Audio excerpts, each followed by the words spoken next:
बहू बनी ड्राइवर। सीमा की साड़ी रवि से होती है।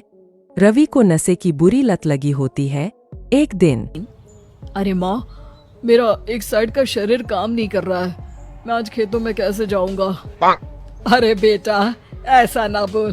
तेरे पापा के जाने के बाद से तू ही घर चलाने का सहारा है। मैं डॉक्टर को बुला लाती हूँ। देखिए बहन जी, रोहन के शरीर के एक साइड में लकवा है। अब वो कभी ट्रैक्टर नहीं चला पाएगा। घर में मंहूसियत का माहौल हो जाता है। लीजिए माँ जी, रोटी खा लीजिए। अरे बेटा, मुझे तो भविष्य की चिंता हो रही है। मेरा एक ही बेटा है और वो भी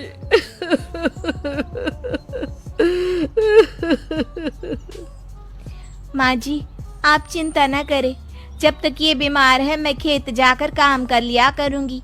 वैसे भी नशे के कारण इनका शरीर काफी कमजोर हो गया है। अगले दिन सीमा खेत में जाकर काम कर शाम को घर लौटती है। ये ले बेटा, पानी पी ले। कैसा रहा काम का पहला दिन? माँ जी, काम तो ठीक है, लेकिन मैं अगर ट्रैक्टर चलाना सीख लूँ ना तो काम और भी आसान हो जाएगा। अरे बेटा, दुनिया क्या कहेगी कि औरत होकर ट्रैक्टर चला रही है। माँ जी, या तो हम दुनिया देख ले या अपना घर, कोई बात नहीं। जब ये ठीक हो जाएंगे तो सब ठीक हो जाएगा। अरे बहू, जरा बाहर तो आना। जी माँ जी। बहू, तेरे मामा जी आए हैं, तूने बुलाया था ना? हाँ माँ जी, वो मामा जी ना आज से मुझे ट्रैक्टर चलाना सिखा। सीमा मामाजी से ट्रैक्टर चलाना सीखती है। वो मन लगाकर खेतों में काम करती है। और एक दिन माँ जी, पता है इस बार पूरे गांव में सबसे ज्यादा फसल का उत्पादन हमारे खेतों में हुआ है। इस साल तो खूब पैसे आएंगे। हाँ। सास खुश नहीं होती है। वो चुपचाप वहाँ से जाने लगती है। तभी सीमा उसे रोक लेती है। क्या हुआ माँ जी, आपको खुशी नहीं हुई? बेटा, आज डॉक्टर साहब बोल रहे थे कि रोहन के ठीक होने के लिए 5 लाख रुपए की जरूरत है। समझ नहीं आ रहा क्या करूं। सीमा शांत हो जाती है। अगले दिन सास सीमा के पास आती है। बेटा, ये मेरे गहने हैं। इसे अपने गहनों के साथ जोड़कर सुनार को दिया। जितने पैसे हो ले आ। डॉक्टर को आज ही देने हैं। सीमा अपने गहने और सास के गहनों को लेकर दुकान में बेचकर पैसे लेकर घर आ जाती है। माँ जी, सिर्फ 3 लाख रुपए का ही इंतजाम हो पाया है। बाकी के पैसे कैसे आएंगे?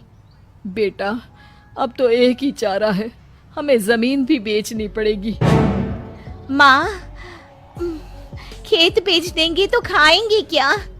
अरे बेटा, कोई दूसरा चारा भी तो नहीं है। रोहन ठीक हो जाए तो वो मेहनत करके इससे भी बड़ी जमीन ले लेगा। सास बहू मिलकर खेत भी बेच देते हैं। अब पूरे पैसे लेकर सास डॉक्टर के पास जाती है।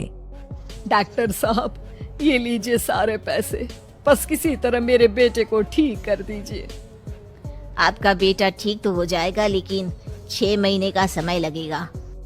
सास बहू सोच में पड़ जाते हैं कि अब तो कोई जारिया भी नहीं रहा जहाँ से उन लोगों की कमाई हो। अब कमाएंगे नहीं तो खाएंगे क्या? माँ जी, मेरे माता पिता ने लड़की होने के कारण मुझे ज्यादा पढ़ाया लिखाया नहीं, लेकिन ट्रैक्टर चलाना सीखकर मैं कुछ काम करने के लायक तो हो ही गई हूँ। अरे बेटा, ट्रैक्टर अब कहाँ चलाएगी? खेत तो बिक गए हैं। माँ जी, मैं किसी और के खेतों में दिहाड़ी में काम कर लूंगी। कुछ तो पैसे आएंगे ही ना। कहकर सीमा काम करना स्टार्ट कर देती है। जैसे तैसे उन पैसों से गुजारा चल ही रहा था।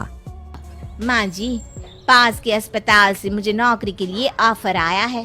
पैसे भी ये 4 गुना ज्यादा मिलेंगे और अब खाने पीने दवाई के साथ हम कुछ पैसे भविष्य के लिए भी जोड़ पाएंगे।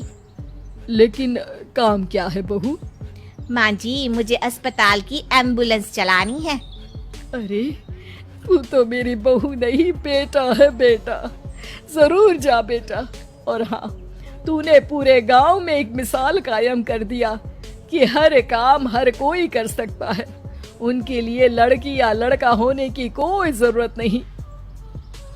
सीमा मन लगाकर काम करना शुरू कर देती है। आगे जाकर वो